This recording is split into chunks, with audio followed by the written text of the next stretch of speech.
Selanjutnya kita masuk ke pengertian AMDAL.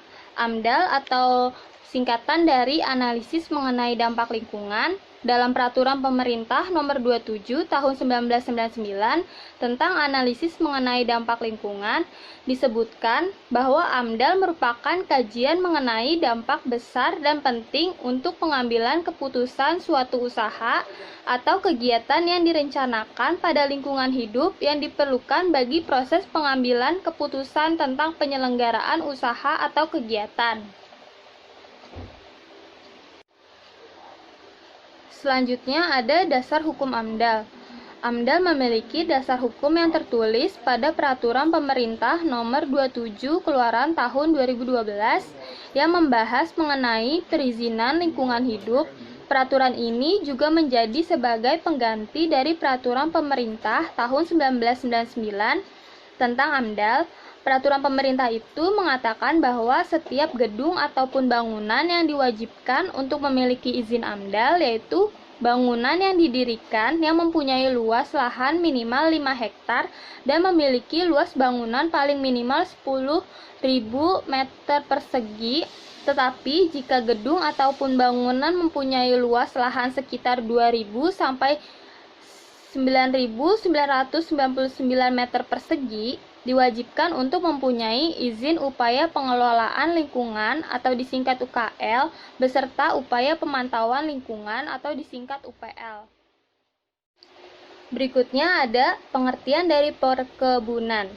Perkebunan adalah segala kegiatan yang mengusahakan tanaman tertentu pada tanah atau media tumbuh lainnya dalam ekosistem yang sesuai mengolah dan memasarkan barang dan jasa hasil tanaman tersebut dengan bantuan ilmu pengetahuan dan teknologi, permodalan serta manajemen untuk mewujudkan kesejahteraan bagi pelaku usaha perkebunan dan masyarakat.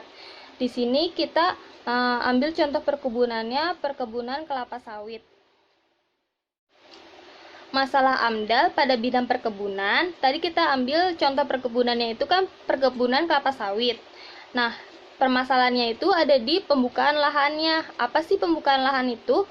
Pembukaan lahan atau sering disebut land clearing adalah pembukaan lahan untuk keperluan lainnya seperti perkebunan, transmigrasi, pertanian, dan lain sebagainya. Pembakaran lahan untuk pertanian atau perkebunan termasuk dalam teknik land clearing, yaitu teknik pembakaran terkendali.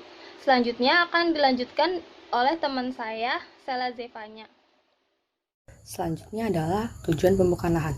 Tujuan pembukaan lahan adalah baik untuk pertanian maupun perkebunan. Prinsipnya adalah suatu kegiatan pembersihan dan pembukaan areal serta pengendalian kesuburan tanah agar tercipta kondisi lahan yang optimum untuk kegiatan usaha tani. Target yang ingin dicapai dalam usaha pembukaan lahan yaitu bibit yang akan ditanamkan dalam usaha tani yang memperoleh ruang dan tempat yang optimum untuk tumbuh. Oke, selanjutnya ada cara pembukaan lahan. Cara pembukaan lahan sendiri ada dua cara, yaitu secara manual dan secara mekanik.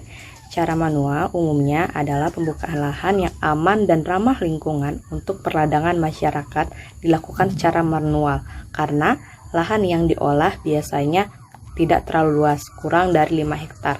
Alat yang diperlukan seperti gergaji, kampak, parang, cangkul, bajak, dan garu. Selanjutnya ada pembukaan secara mekanis.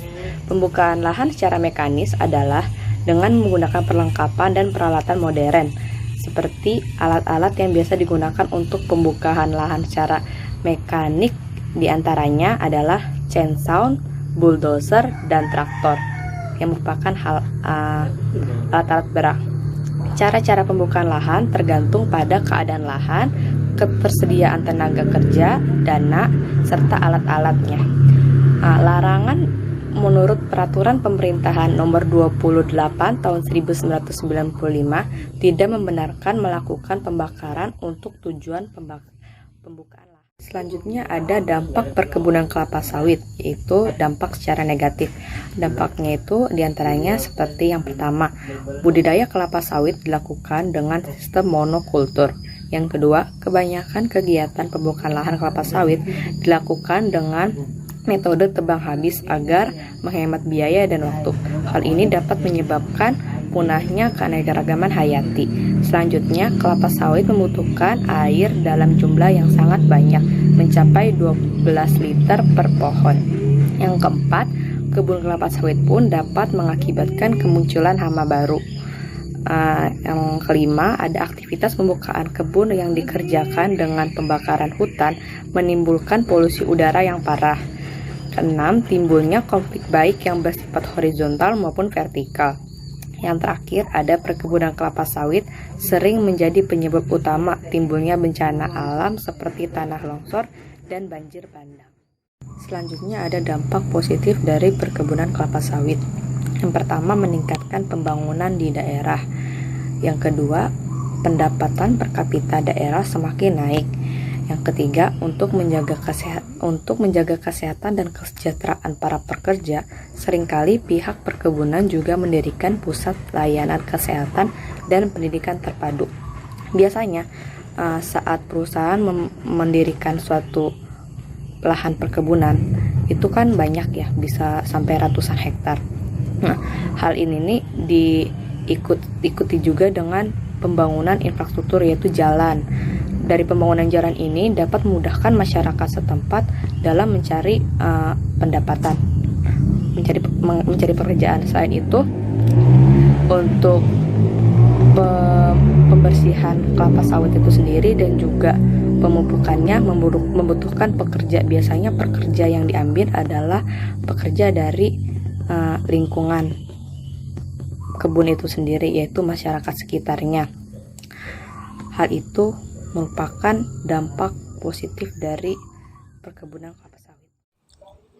Hal penting yang dapat dijadikan pertimbangan dalam menentukan solusi seimbang terkait polemik dalam tata kelola kelapa sawit.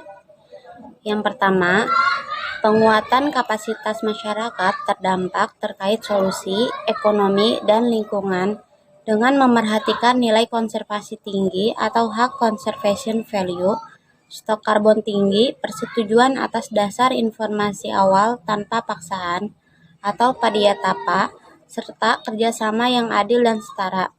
Kedua, meningkatnya keberterimaan produk perkebunan kelapa sawit Indonesia di pasar luar negeri.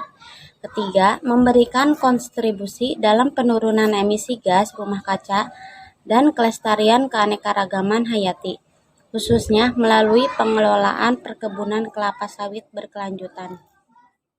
Keempat, SJB merupakan salah satu upaya yang ditawarkan oleh Fakultas Kehutanan Universitas Gadjah Mada bersama Yayasan Kehati untuk menyelesaikan masalah kebun kelapa sawit rakyat monokultur yang terlanjur berada di dalam kawasan hutan. Jangka benah adalah periode waktu yang dibutuhkan untuk mencapai struktur hutan dan fungsi ekosistem yang diinginkan sesuai tujuan pengelolaan. Kesimpulan yang dapat kelompok kami ambil yaitu pengembangan komoditi kelapa sawit yang dilakukan pemerintah secara masif menyisakan banyak persoalan. Seiring pembukaan lahan kelapa sawit secara besar-besaran akan menimbulkan berbagai persoalan lingkungan terkait musnahnya hutan dan spesies endemik daerah. Tidak hanya itu, pembukaan lahan juga menimbulkan ancaman terhadap sumber daya alam dan kearifan lokal masyarakat. Sarannya, kita harus mempertimbangkan ulang pembukaan hutan untuk lahan perkebunan, terutama hutan-hutan yang berfungsi sebagai daerah resapan air. Sebelum melakukan pembukaan lahan, harus dilakukan kajian mengenal dampak terhadap lingkungan, atau yang sering kita sebut yakni AMDAL, agar kedepannya tidak merusak lingkungan dan merugikan masyarakat sekitar. Bagi pemerintah setempat diharapkan melakukan pengawasan terhadap kegiatan pembukaan lahan, serta sosialisasi kepada masyarakat setempat.